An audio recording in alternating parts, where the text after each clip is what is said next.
Hello, ladies and gentlemen. This is Emeka Nwachukwu. I'm coming back to talk about money matters on our channel today. So today we're going to talk about relationship with money.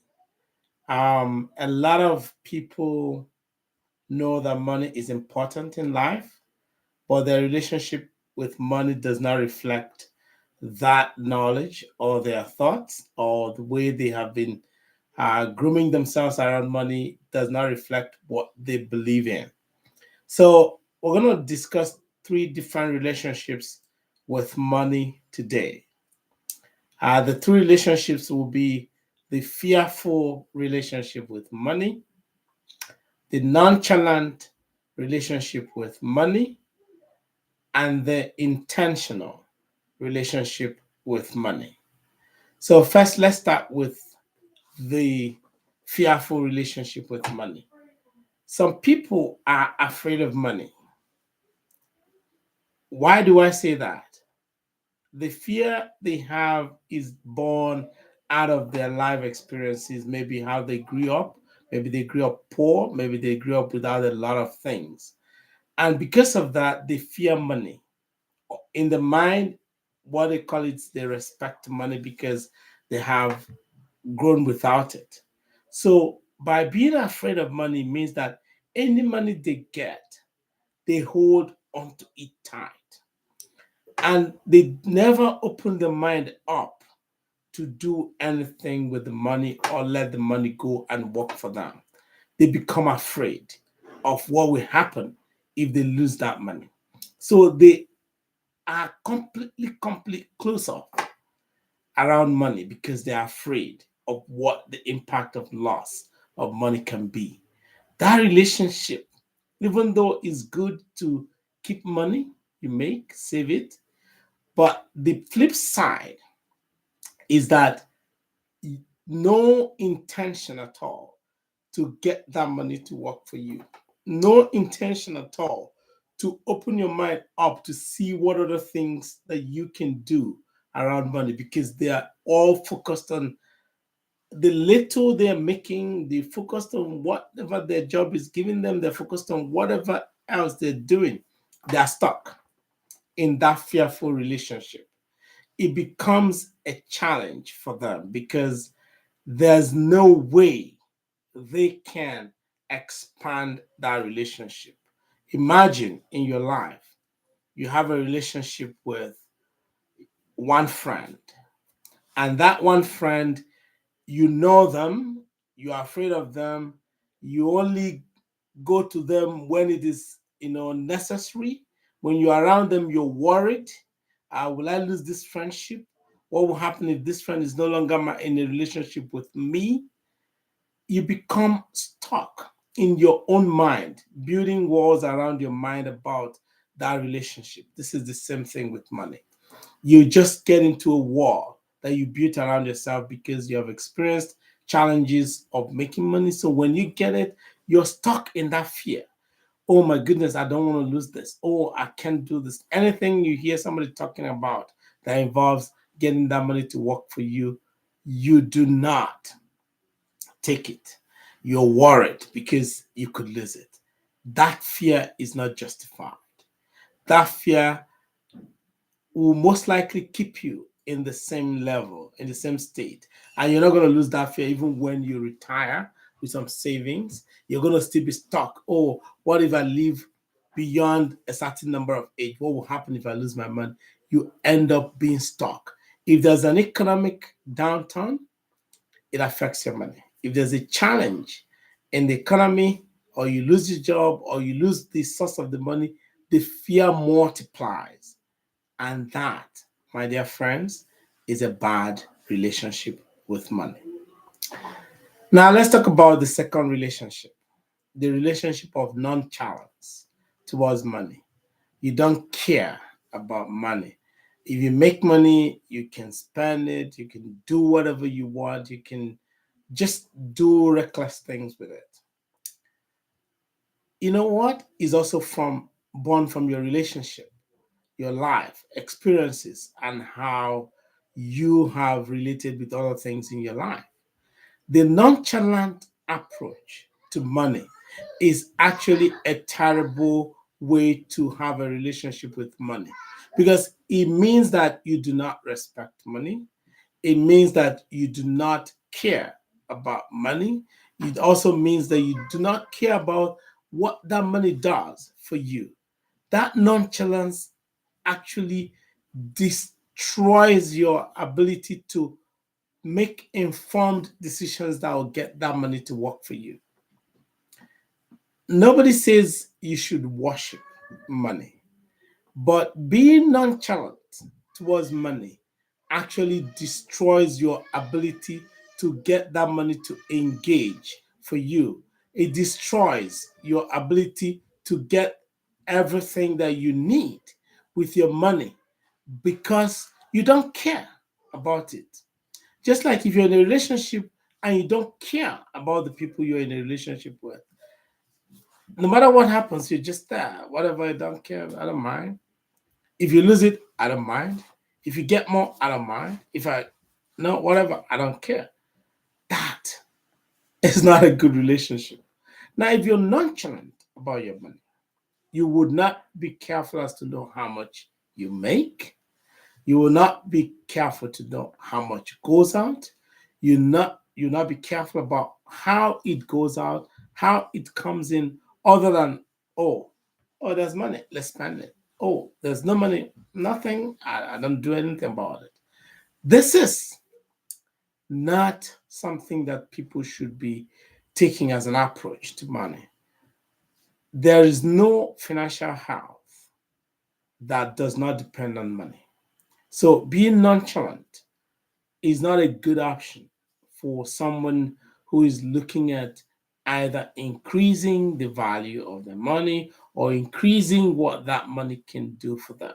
So I say this to everyone who is watching this: being nonchalant doesn't give you enough motivation to make decisions that might be helpful for you today and in the future.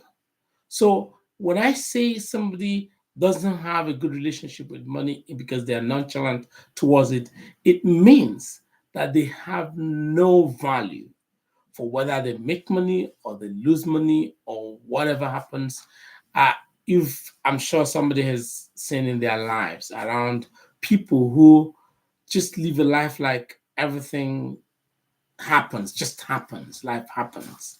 There's no, any decision making ability within the scope of what they're doing in their life. They just wake up in the morning, run around, sleep at night, repeat and repeat and repeat. There's nothing that is important to them. Sometimes they dress without even looking at themselves. They're unkempt, they don't wear good clothes or make their clothes look nice. Sometimes they don't bathe, they don't brush, or they don't comb their hair. They wear scruffy shoes, not because they can't wear good ones, because they don't care about how they look, what they look, who they meet. Doesn't matter to them. That's same thing around money. If you have that same attitude around money, that will be terrible, because it means I don't care if there's any money in my pocket, in my bank account, or if I make money, or if I do it. You don't care. That's not something anybody should be focusing on. Now, let's talk about the last relationship around money today, which is the having an intentional relationship with money. This is purely about your intentionality. It's not about your worship of money or worshiping people who have money. It's about being intentional. And you can also trace this as well to the people, how they were growing up, how they were, their exposure to how to deal with money.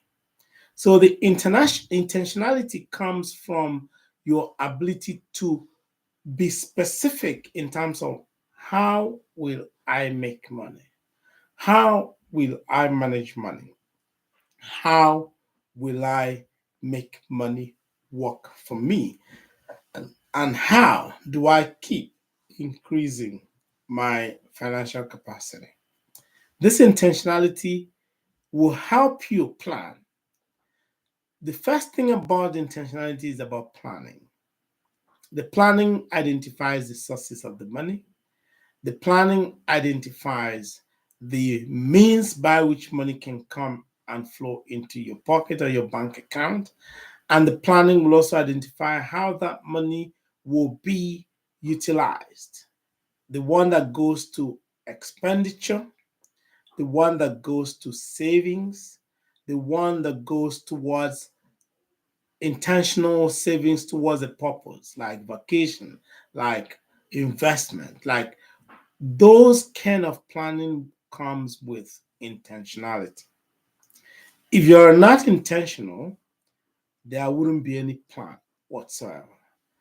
So, as an individual, what is it that intentionality brings for you with your money as a relationship?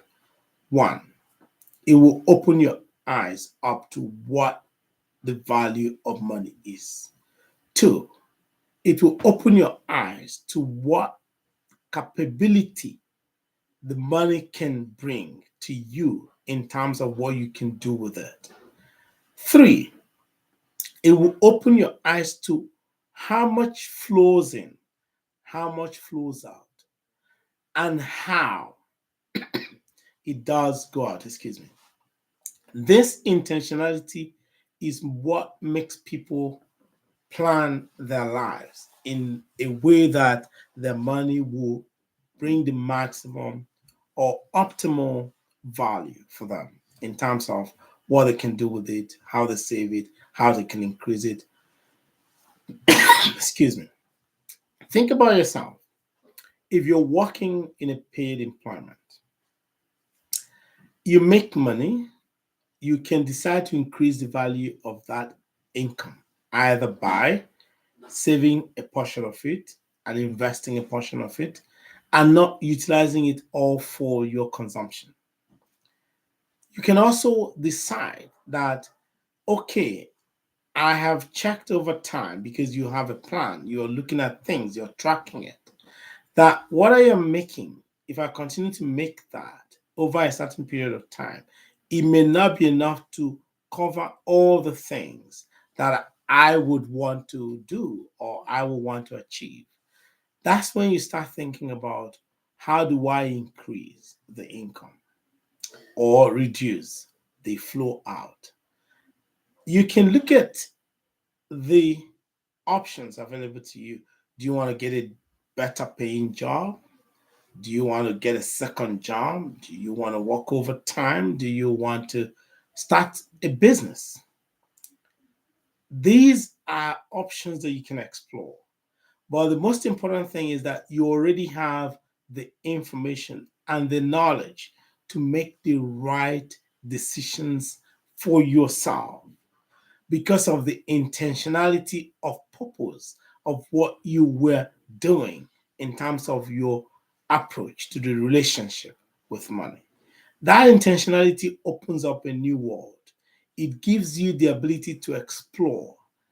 It gives you the ability to take calculated risks because you understand the knowledge of the money and the relationship and what it can do, what it cannot do, how it works, and how it doesn't work. That relationship of intentionality is an ideal relationship that everyone should be chasing in terms of their ability to have a relationship with their money. The intentionality will give you the best knowledge to make decisions around your life and how you manage your money. The intentionality will open up doors for you because you have the knowledge. The intentionality will allow you to harness opportunities to make the best value of what you get in terms of your money. And that intentionality will prove to be the best for you because you will never be afraid of money. You will never be nonchalant about money, but you will be fully engaged in understanding, reviewing, tracking, monitoring how best to get the best value out of money because that relationship becomes a balanced approach to your money and it gives you a balanced relationship where you can see the risks, You can see the opportunities, you can see the threats, and you can make use of that knowledge to build your money relationship better than if you were just looking at just nonchalance or I don't care about money. So today, I hope you've learned something about the relationship with money on the three relationships: the fearful relationship, the nonchalant relationship, and the intentional relationship with money. I'm going to see you back here sometime soon. Have a very good day, guys.